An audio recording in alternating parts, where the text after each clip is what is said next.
The Galactic Council chamber stretched across the heart of a shining city, built on a world older than most stars. Its walls were made of silver-like crystal that shimmered with alien light, and thousands of seats circled a great platform in the center. Every seat was filled by representatives of alien civilizations. Some were insect-like, with wings folded neatly across their backs. Others were tall and thin, their bodies glowing faintly. Some were massive, scaled creatures with eyes that shone like molten gold. The galaxy had gathered, and the air trembled with expectation. At the very center of the chamber, the High Speaker of the Council floated above the floor in a chair of energy. Its voice, carried on waves of sound and light, echoed in every ear. Today, the High Speaker declared, "We bring the matter of Sol 3, what the primitives call Earth, into final judgment." A murmur rippled through the chamber. For generations, Earth had been observed quietly by hidden probes and cloaked ships.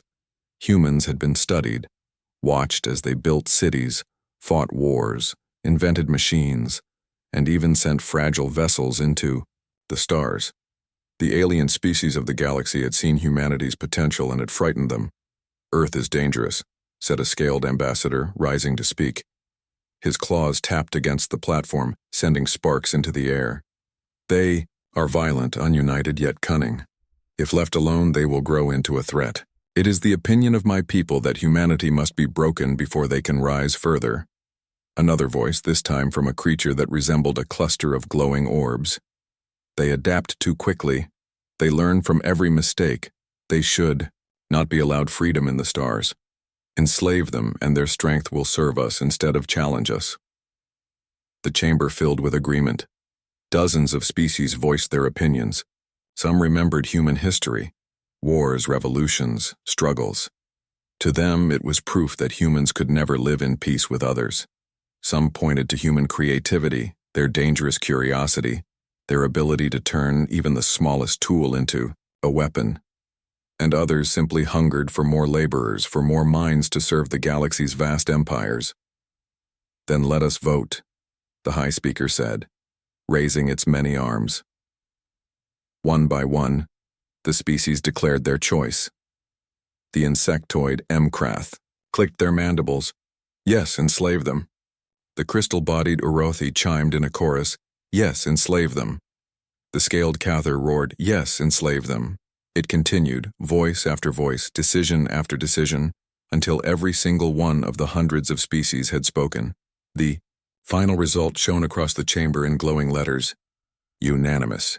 Earth shall be enslaved. Applause in 100 different sounds filled the chamber. Some slammed their claws, some buzzed their wings, others hummed with light. To them, this was not cruelty. It was safety. If Earth was broken now, the galaxy would be spared a future rival. But far away, across the stars, their words did not vanish into silence. On Earth, in a hidden military installation deep beneath the Rocky Mountains, humans sat around a table of glowing screens. Generals, scientists, and world leaders had been listening. For decades, secret listening posts hidden in orbit had captured alien transmissions. Humans knew they were being watched, and so they had been preparing. A gray-haired general leaned back in his chair, his face calm but his eyes burning. "So it's decided," he said softly. "They want to enslave us." A woman in a sharp suit, the elected leader of a powerful nation, folded her hands. "Every species. Not one stood for us." Silence followed. The weight of the galaxy's judgment pressed down on them all. Humanity had always suspected that they were not alone. But to hear the truth, to hear that the countless civilizations beyond the stars had voted to make Earth a slave world, shook them to the core. At last, an old scientist spoke. His voice was quiet, but steady. "Then we have only one choice. We must be ready." Across the globe, in secret bunkers and laboratories, preparations accelerated. Engineers worked on strange new machines that bent the laws of physics. Soldiers trained in underground cities, learning to fight not only with weapons but with tactics designed for enemies no human had ever seen. Hackers tapped into captured alien signals, studying their codes, their languages, their weaknesses, Humanity did not weep. Humanity did not beg. Instead, humanity remembered. They remembered every time they had been underestimated, every empire that had tried to crush them, every moment in history when survival had seemed impossible. And they remembered how, each time, they had endured. "They think we are weak," the general said, rising to his feet. "They think we are divided, but they do not know us. They do not know what happens when humans are pushed against the wall." His words were carried by hidden channels, repeated in every hidden base, in every secret meeting room, in every underground bunker. And slowly, the fear that had threatened to take root turned into something far stronger. Resolve. The Galactic Council celebrated its decision, believing it had secured the galaxy's future. But far below the stars, on a small blue planet called Earth, a different future was being written. A future where humanity would not kneel. A future where those who voted for their enslavement would one day plead for mercy. At first, people thought it was a storm. Clouds did not move like that, but the shadows stretched across entire continents. Farmers looked up from their fields. Children stopped their games in the streets. Air traffic controllers stared at their screens in shock as thousands of signals appeared above the atmosphere. It was not a storm. It was an invasion. The alien fleets had arrived. Massive ships, some shaped like long spines, others like glowing crystals, some as wide as mountains, hung above Earth. They formed a great web across the sky, blotting out sunlight in some regions. Oceans reflected their outlines like dark wounds. The air itself seemed to hum as the ships released low vibrations that shook buildings. And then, the message came. A voice, translated into every human language, poured from the skies, from radios, from television screens, even from personal devices. It was calm, cold, and commanding. People of Earth. Your world is now under the authority of the Galactic Council. You will surrender all weapons, all ships, and all resistance. You will serve. Those who obey will live. Those who resist will fall. The message repeated again and again. Some humans trembled, some cried, but many clenched their fists. In a hidden bunker, the same gray-haired general from before stood before a wall of screens. "So they finally come," he muttered. He turned to the gathered commanders. "Remember the plan. We stall. We do not surrender. We make them believe we hesitate. Every second they waste gives us more time." The alien fleets expected immediate compliance. On countless other worlds, species had fallen to their knees the moment those words were spoken. But Earth was not like those worlds. Earth's leaders sent back a carefully prepared reply. "We acknowledge your authority," the message said, the voice smooth and false. "We request time to prepare for transition. Humanity will obey." The Council's commanders smiled in satisfaction. To them it was already over. They had enslaved 100 worlds before. What difference would one more make? But the humans were lying. Underground, hidden factories roared to life. In secret bases under mountains and deep beneath oceans, machines woke. Weapons that had never been seen by the surface world were unsealed. Soldiers put on armor designed not for Earth wars, but for battles in space. The first wave of alien landers descended sleek metal dropships that cracked the sky with fire. They landed in deserts, cities, and forests. Troops spilled out. Six-legged soldiers with plasma rifles, insectoid warriors with slicing claws, robotic units with glowing eyes. They marched forward, expecting little more than frightened villagers to greet them. But the first clash came in Africa, in the wide Sahara. Alien soldiers advanced toward a human settlement, confident. Suddenly, explosions shook the sand. Mines hidden beneath the surface ripped through alien armor. From cliffs and caves, human fighters emerged wielding weapons powered by stolen alien technology. The aliens staggered in shock. No world had resisted so quickly. In South America, dense jungles became traps. Alien patrols disappeared into shadows, never returning. Their machines jammed. Their scanners showed only confusion. Human guerrillas moved through the trees like ghosts striking fast and vanishing before the enemy could regroup. In Europe, cities appeared abandoned until the moment alien ships landed. Then hidden artillery rose from the streets, tearing through their halls with precision strikes. Human hackers infiltrated the aliens' own communication networks, turning their commands into noise, their orders into chaos. Everywhere they turned, humans resisted. The council commanders watching from orbit grew uneasy. "They are primitives," one said, slamming a clawed hand against the console. "They should not have this strength." "They have prepared for us," another hissed. On Earth, the general smiled grimly as reports came in. Losses were heavy, but the aliens had suffered far more than they expected. "Good," he said, "let them bleed. Let them learn what it means to fight humans on their own soil." The aliens attempted to adapt. They unleashed heavier weapons, burning forests, collapsing mountainsides. They brought out massive machines that could level entire cities in minutes, and, yet, humanity endured. For every city that fell, another rose in defiance. For every group of soldiers lost, more stepped forward. It was not just armies that fought. The people themselves resisted. Farmers hid weapons in their fields. Mechanics turned ordinary vehicles into deadly traps. Children carried messages through ruins when machines could not. The invaders had thought Earth would be an easy conquest. Instead, they found themselves in a war they did not understand. In the Council's fleet, a commander of the Cather, the scaled species that had spoken so strongly against Earth, growled in frustration. "They are nothing but savages. Crush them." But the High Speaker's hologram flickered into the room. Its voice was calm but troubled.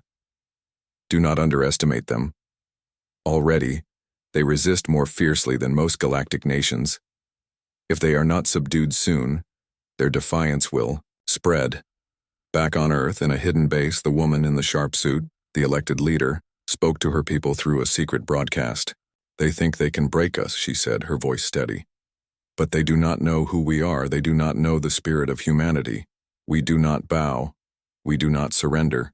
We fight." Her words spread like fire. Across continents, in ruined streets and burning forests, in bunkers and shelters, people repeated them. It became the unspoken oath of Earth. Days turned into weeks. The alien fleets tightened their hold, but the humans refused to give in. The more the Council pushed, the more dangerous Earth became, and then one night something new happened. A swarm of drones, small, fast, built by human engineers from scavenged alien parts, rose from a hidden base. They slipped past alien defenses, darting like angry hornets, and slammed into a massive orbital ship. Explosions lit the sky, and the mighty vessel broke apart, raining fire across the heavens. For the first time, the Council realized this was not a simple resistance. This was a war, and humanity was not losing. The galaxy thought it understood war. It believed that advanced fleets, plasma weapons, and towering machines were enough to break any world. For thousands of years, that had been true. But Earth was different.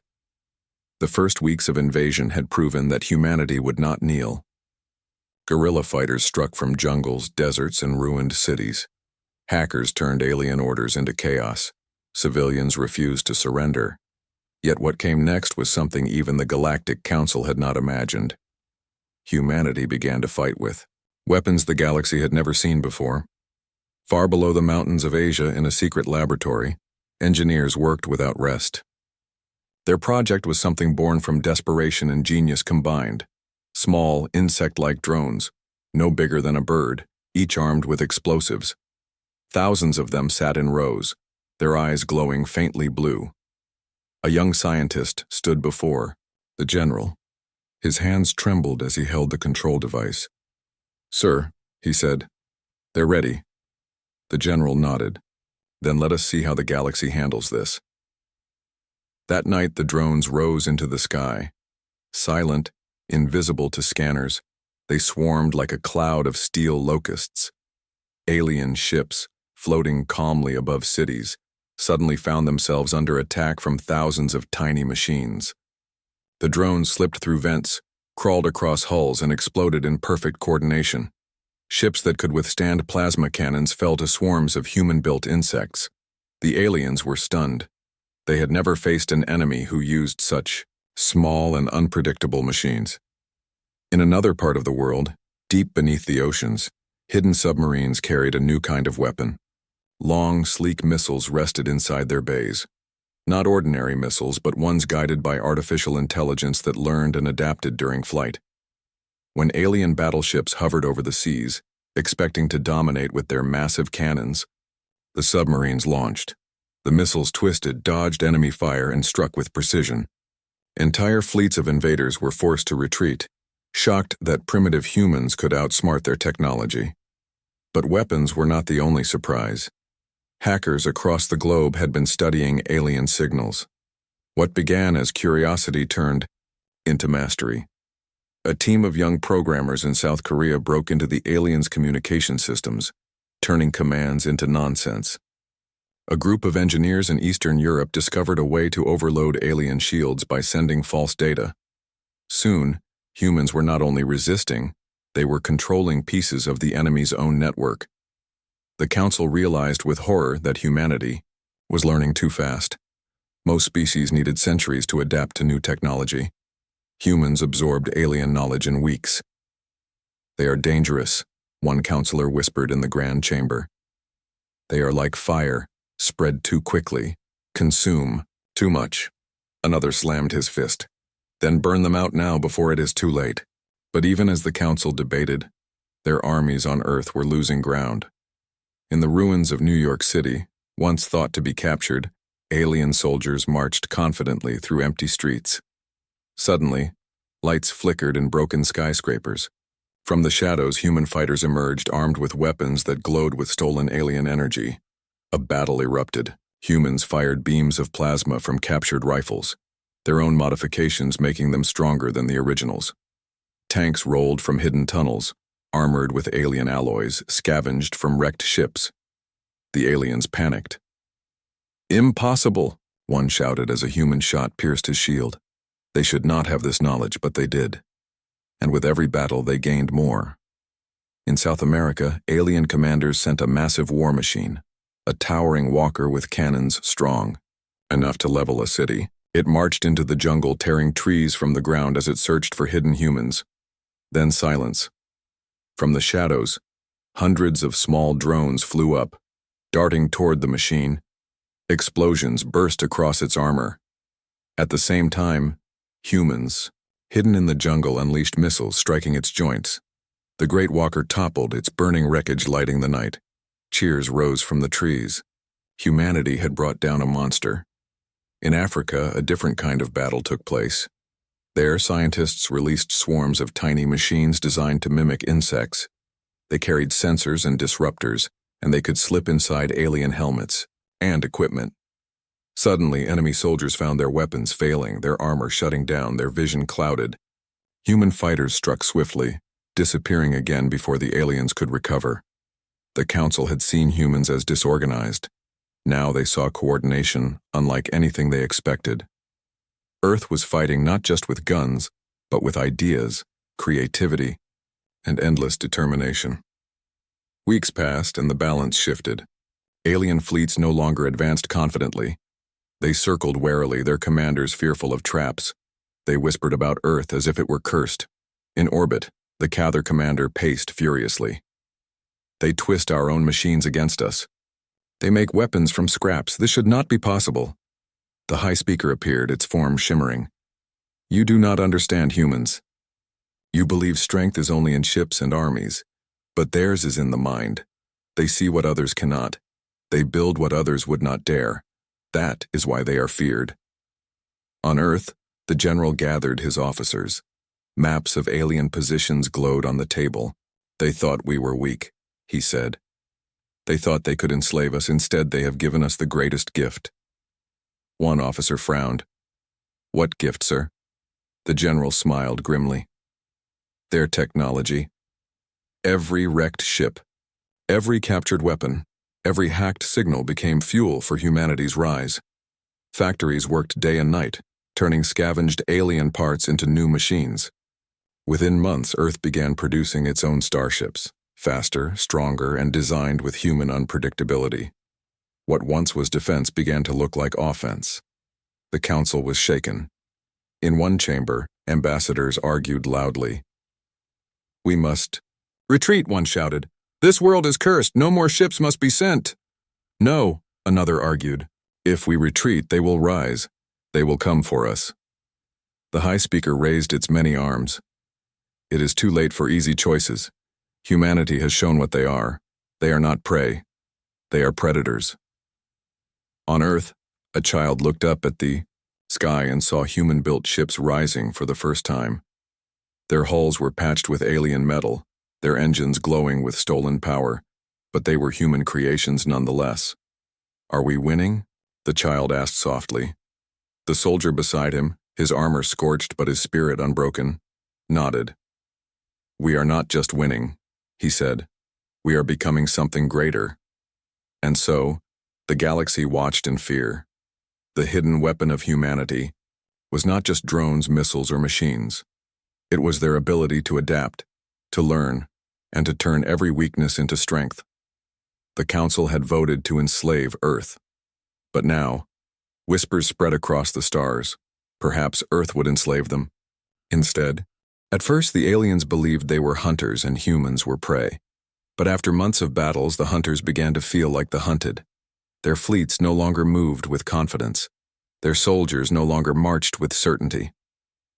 Every step on Earth was a risk, every shadow a trap, and now something even greater was happening. Humanity was no longer fighting only on the ground. They were rising into space. In a hidden shipyard beneath the Arctic ice, giant hangars opened. Human-built starships, their hulls patched with alien alloys, floated upward on streams of light. Engines roared, glowing brighter than any machine Earth had ever built before. These were not stolen ships. They were something new. Faster, sharper, designed with human creativity. The aliens used order and rules to design their fleets. Humans, however, added chaos and imagination. They built ships with hidden weapons, with engines that could turn, suddenly, with hulls shaped to confuse scanners. When the first human fleet rose into orbit, soldiers on the ground cheered. Civilians in ruined cities pointed to the sky and cried with hope. For the first time, Earth had its own warships. First test came quickly. A council fleet, confident after reorganizing, descended again. Their massive flagship, 3 times larger than any human vessel, led the way. The alien commander laughed when he saw the human ships. "They are children playing with toys," he told his crew. But then the battle began. Human ships darted like hawks, fast and unpredictable.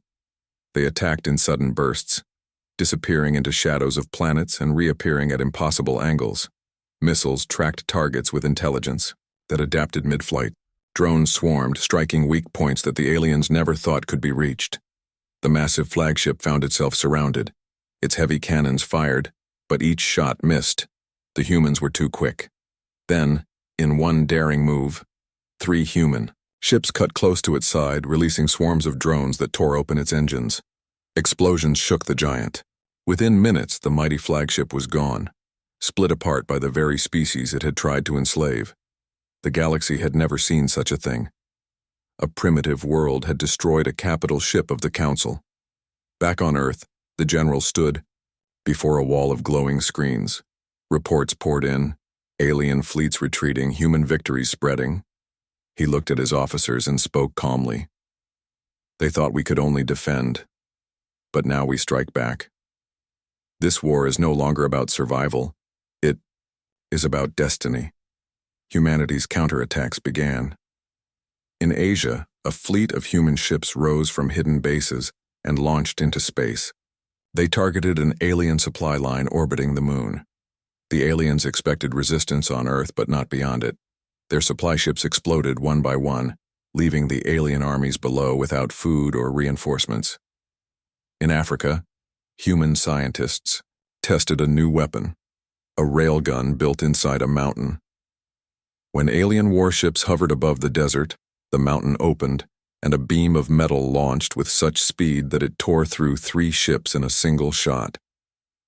In Europe, captured alien technology was turned into shield generators. Cities once vulnerable now glowed with protective domes. Bombardments that had once leveled entire neighborhoods now bounced harmlessly away. The aliens grew desperate. Inside the Galactic Council chamber, fear spread. The ambassadors who had once voted so confidently for Earth's enslavement now argued, among themselves. "They are not supposed to be this strong," shouted one, his crystalline body shaking. "They have destroyed fleets greater than their entire world," cried another, wings buzzing with fear. The High Speaker raised its arms. "Silence. You voted for this war. Now you must face what you created. Humanity was underestimated, and now they are becoming something far more dangerous than we imagined." Back in space, the humans did not stop. Their ships pushed beyond Earth, beyond the moon, even toward Mars. Alien outposts built there for the invasion were wiped out. Humans captured alien bases, studied their technology, and rebuilt them as their own. Every victory gave them more strength. Every captured weapon became the seed of a new invention. One alien commander, watching his fleet crumble, muttered in despair, "They do not fight like any other species. They fight like they have nothing to lose and everything to gain." On Earth, the people began to feel the change. Where once there was fear, now there was pride. Civilians worked side by side with soldiers, building machines, carrying supplies, helping to decode alien languages. Even children whispered stories of humans defeating mighty fleets. In one ruined city, a young boy painted words on a wall. "We are not slaves. We are the storm." The council tried again. They sent a larger fleet. Hundreds of ships, believing numbers, would crush human defiance. The battle took place in orbit above Earth.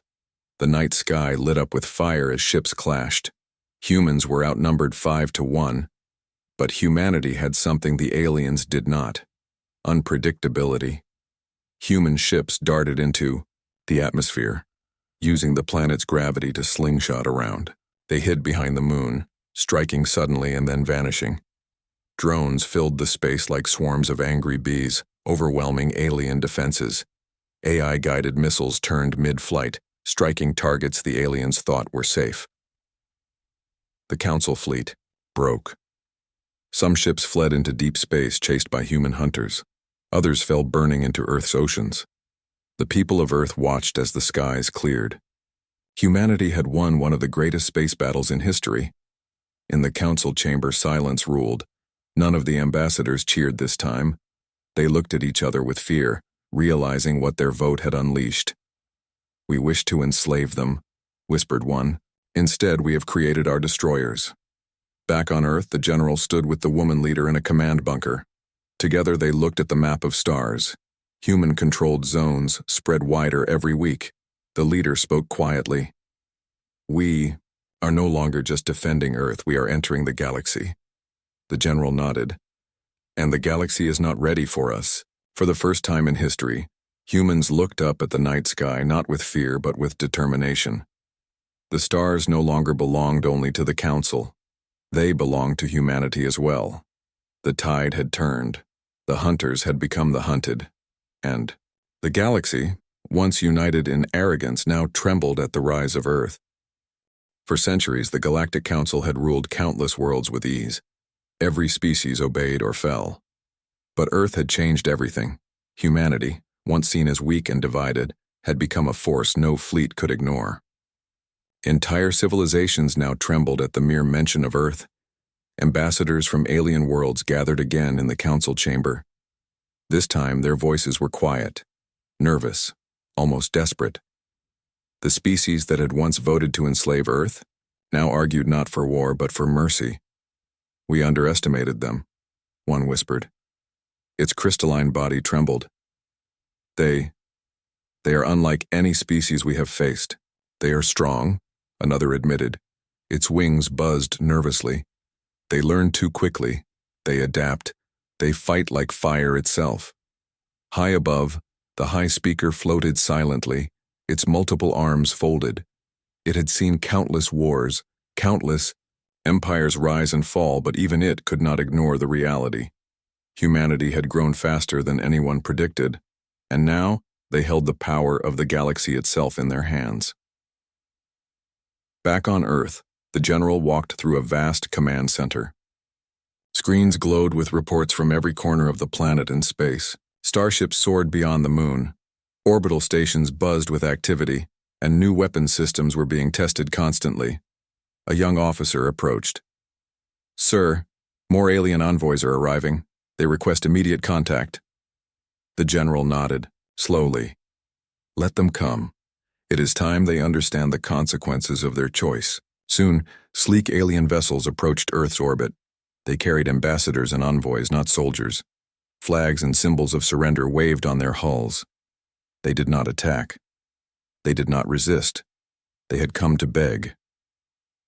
The first envoys landed on a neutral zone, a massive flat area in the middle of a deserted continent. Humans had prepared the site with care. It was vast, open, and secure. Alien delegates stepped out of their ships, trembling and unsure. They looked around at human forces, the soldiers, the starships, the machines, and realized that the planet they had once mocked had become a fortress. A leader of the crystalline Urothi approached the human representatives. We seek mercy," it said, its voice wavering. "We voted to enslave your people, and now we realize our error. Please grant us peace." The general stood silently, his face unreadable. Beside him, the woman leader watched calmly. She knew the galaxy's history. Leaders who had begged for mercy were rarely forgiven. But she also knew that humanity had to decide who they wanted to be. In the weeks that followed, more envoys arrived. Species that had sent fleets against Earth came one by one, bearing gifts of surrender. They laid down their weapons, offered knowledge, and promised loyalty. They knew that if humanity wished, they could be crushed. They had seen their soldiers fall, their ships destroyed, their fleets scattered. Humanity had proven that it was no longer a prey species. They had proven that they could defend their home. But more importantly, they had proven that they could strike back, and the galaxy had felt that strength. Inside the council chamber, panic spread. The high speaker floated above the floor, its light flickering. "You cannot retreat," it told the ambassadors. "You have already begun. Humanity has learned too much. If you refuse them, you risk total destruction." The Cathar ambassador, the one who had once demanded Earth's destruction, bowed its head. We plead for mercy. Do not destroy our worlds. We submit." The insectoid Mkrath, who had voted most fiercely for slavery, clicked its mandibles nervously. "We will obey. We admit our mistake." Even the mighty fleet still in space sent messages of surrender. Entire civilizations were now begging the humans for peace. They had learned the hard way that the vote to enslave Earth had been the gravest error in galactic history. Back on Earth, the general met with the woman leader. "They are coming," he said quietly. "All of them. They want our forgiveness." The leader nodded. "We have a choice," she said. "We can punish them for what they tried to do, or we can show the galaxy that humanity is more than revenge. We can show them what it means to be human." The general smiled grimly. "I think they will remember this lesson forever." Humanity held meetings with alien leaders. They listened to every apology, every plea, every promise. They demanded truth and accountability. Every species had to explain their vote to enslave Earth. Every fleet commander had to answer for the lives lost in the failed invasion. But humanity did not enslave them. They did not destroy them. They gave the galaxy a different kind of power. Lesson: strength does not always come from conquest. It comes from courage, from unity, from the refusal to be broken. Alien ambassadors left Earth's surface changed forever. They knew that humanity had not only survived, they had grown stronger than any of them could have imagined. In orbit, human fleets now patrolled. They were ready to act if the galaxy tried to rise again. But for now, there was peace. Every alien ship that had once intended to enslave Earth had been tested. Every fleet had learned that humans were unpredictable, intelligent, and fierce. The galaxy had seen a new order emerge. Earth was no longer a single world. It was the center of a force that could decide the future of countless civilizations. Earth civilians came together to celebrate quietly. People rebuilt cities destroyed in the war. Children played in streets where battles had once raged. Scientists and engineers continued to improve technology, making sure humanity would never again be threatened. The young boy who had painted, "We are not slaves, we are the storm," on a ruined wall smiled when he saw the alien ships leaving, peacefully. For the first time he felt the future was safe. In the command bunker, the general and the leader watched the galaxy slowly learn its lesson. "They wanted to enslave us," the general said. "And now, they all plead for mercy." The leader nodded.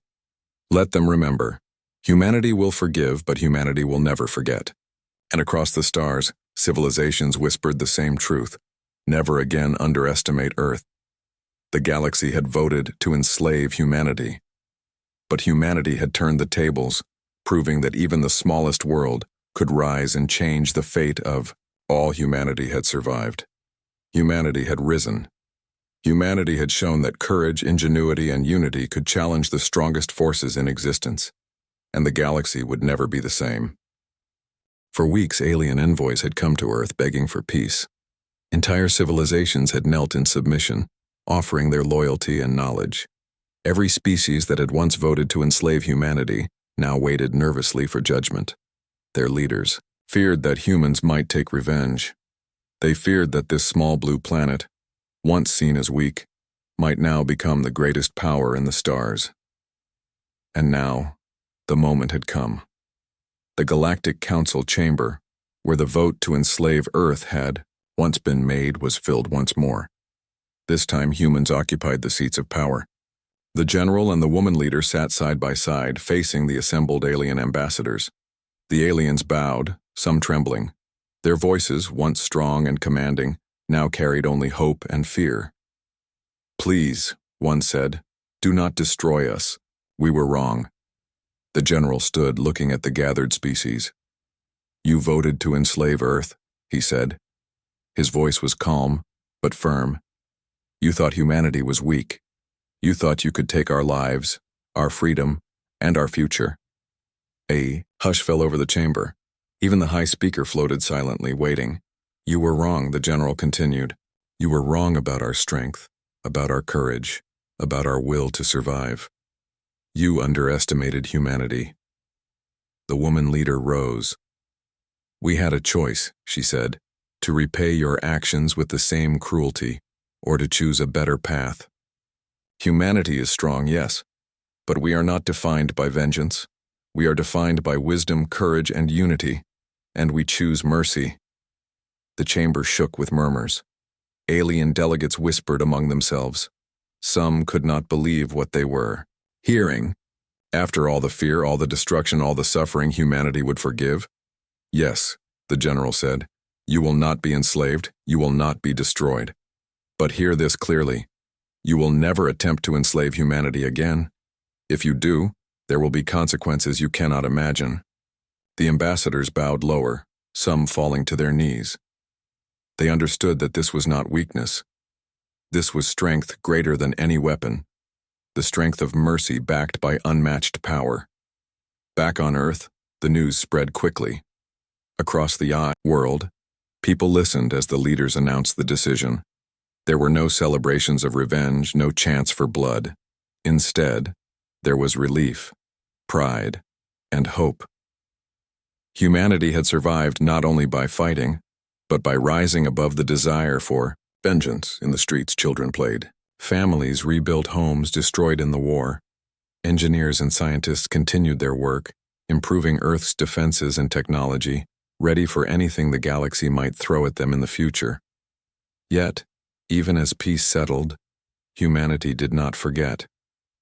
Every victory, every test of strength, every lesson learned was remembered.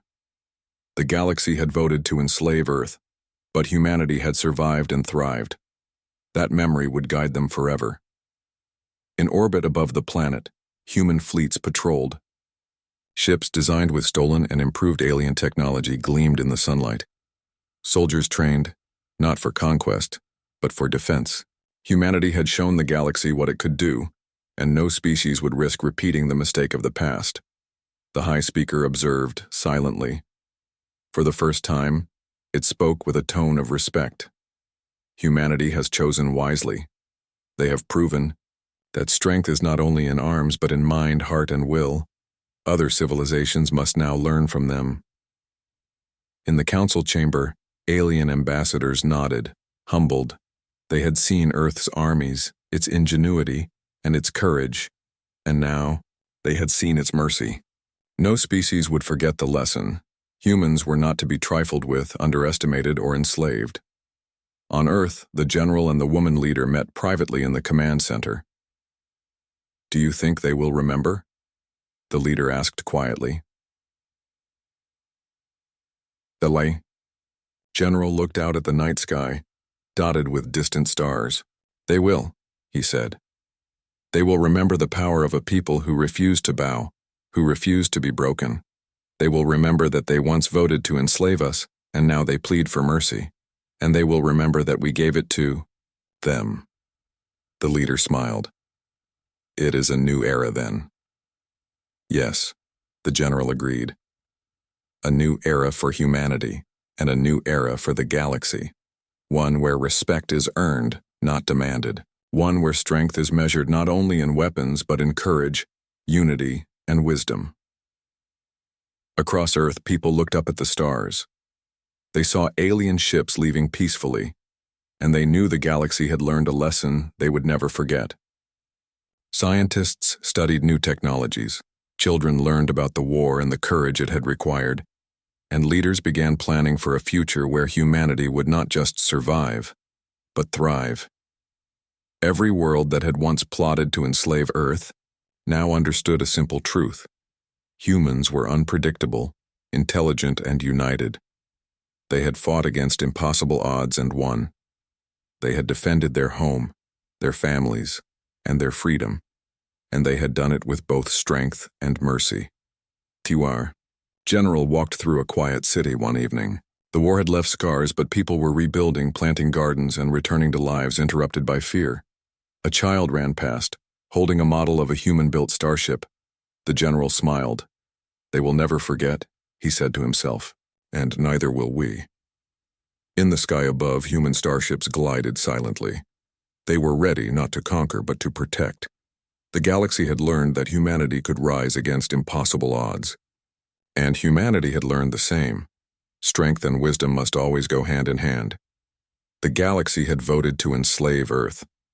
Now, every species pleaded for mercy, and humanity, with all its power and knowledge, chose the path that would define its legacy forever: strength tempered by wisdom, power guided by mercy, courage backed by unity. The galaxy would never again forget Earth, and humanity would never forget the lesson they had taught the stars. Underestimate humans, and you may survive, but only by begging for mercy.